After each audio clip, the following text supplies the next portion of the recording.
Hi, and welcome to 12 IPT, Option 4, Multimedia Systems, Topic 1, Characteristics of Multimedia Systems. We're looking at Activity 5, Roles of People in Multimedia. Please pause if you'd like to read the dot points we're covering. So there's a large number of roles in multimedia. To create a good multimedia product, most, if not all of these roles need to be performed throughout the development of the project. Roles include content providers, system designers and project managers, those skilled in the collection and editing of each of the media types, those skilled in design and layout, those with technical skills to support the use of the information technology being used. Content providers, we've got multimedia which heavily relies on content in order to get its message across. Good content is essential to a successful multimedia project. As multimedia brings many types of content together, it is often best to work with providers who specialize in a specific media because they'll have the most experience in that specific type. Content providers include, for text, you've got writers and designers for typefaces and layouts. For graphics, you've got designers, editors, artists, photographers.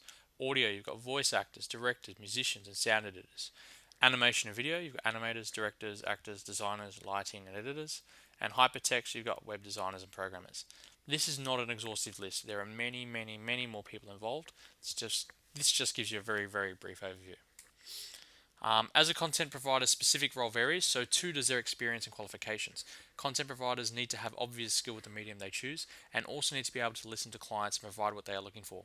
Formal qualifications such as TAFE University are valued, but not overly so. Some of the best content providers are self-taught. The important thing is the quality of the content they provide, not necessarily their formal qualifications. As content providers also need to know how to collect and edit content, this section overlaps with those skilled in the collection and editing of each of the media types.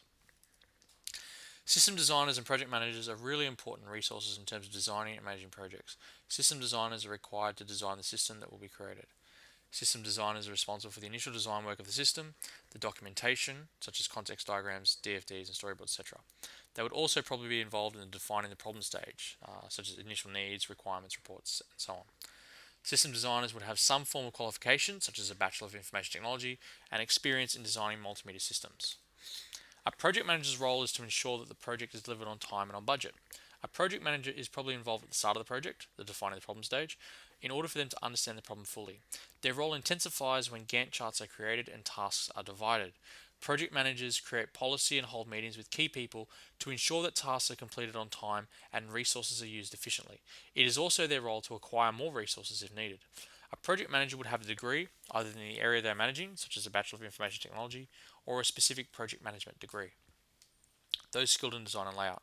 People skilled in design and layout are important to ensure the content is displayed correctly and has a cohesive feel. Designers and layout specialists in this instance will have specific experience in training with multimedia. While they may have some experience with a certain type of media, the programs used and the work completed to put all the media together is different.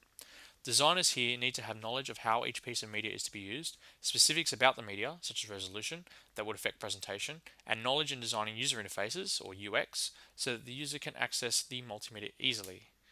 People skilled in design and layout would have a degree, such as a Bachelor of Information Technology or Graphic Design, but don't have to. More important would be experience and skills across different types of media, graphics, video, audio, hypertext, as well as experience in bringing them together into one multimedia product. Those with technical skills to support the use of the information technology being used.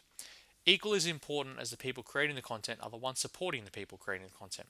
Support staff fill many roles. Phone operators, which help to troubleshoot simple issues or log more complicated issues to be dealt with by a skilled technician.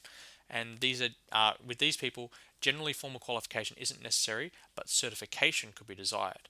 So certification is when you become familiar with a certain product or a certain range of products. For example, you can get Microsoft certification, and so you go to the manufacturer of the product and get formally certified by them to show that you can support that product.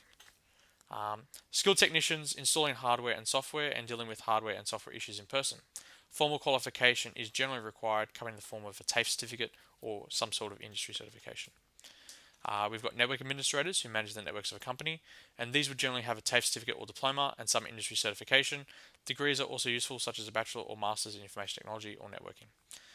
We also have trainers to train the employees of the multimedia company or the client in how to use their new product.